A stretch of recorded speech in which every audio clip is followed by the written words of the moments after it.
Now, protests have been taking place across Russia, calling for an end to extremism laws and a block on immigration. In northern Moscow, around 200 people marched for an end to migration from Central Asia. Protesters argue that the migrants undercut the wages of Russian workers. A number of nationalist organisations say they were denied the right to protest with their leaders, calling those forbidden from marching the real fighters of the Russian people. Well, let's get a little more on this, and we'll go live now to Moscow, where Galina Polonskaya is following the story. Good morning to you, Galina. Just tell us, what exactly were these protesters calling for?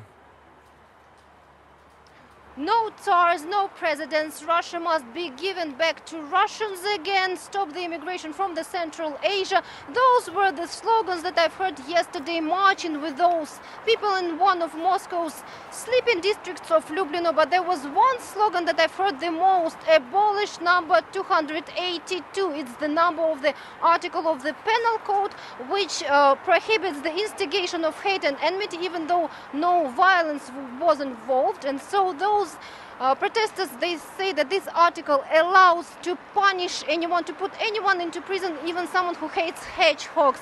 And they demanded to release all the political prisoners and immediately. Well, this article was one of the major demands, but I've spoken with an Orthodox nationalist who wants the war with Ukraine to be stopped because he doesn't want to be in a state of the war with the Orthodox brothers, the Ukrainian people. There were many people who were yelling Putin must step down and the United Russia must step down because of the laws they've taken, the anti-Russian laws, the pension reform, for example, and of course the immigration policy was under the question. They want to close the borders of Russia for those who come from the ex-Soviet Central Asian republics because they say those slaves are taking money from the Russian people.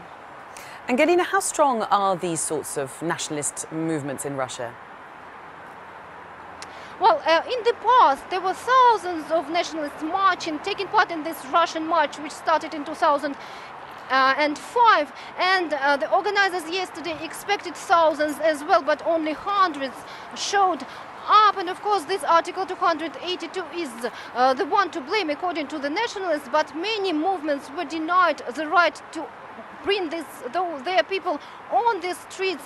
And yesterday I saw much more policemen than the protesters. And of course it's obvious that the state wants to control this situation. But on the other hand, I've spoken with one of the leaders of those nationalists who were denied the right to take their people on the streets, and he said that those who were allowed were not real fighters, not real nationalists, and it was just a staged show. So we can of course speak about a split in the nationalist movements, and there is no one single leader who could unite the nationalists, Russian nationalists around him and bring all of them on the streets right now.